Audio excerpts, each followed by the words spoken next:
so I decided to check out the Rascal Flatts show. What are you guys booing for? I saw like 90% of you down here at that show yesterday. So half the time during that show, they just fucking told jokes. They didn't even play any music. I know. So we thought we'd try that out tonight. You guys cool with that? We're really, really funny. Zach, do you have any jokes? So, Johnny Christ walks into a bar holding a pile of crap. He says, "Look what I almost stepped in." That doesn't work? Gabe? Alright. Why did Johnny cross the road? Because his dick was stuck in the chicken.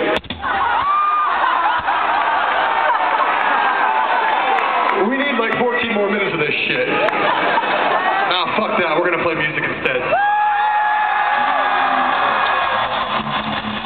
How many of y'all's first time seeing Avenged Sevenfold tonight?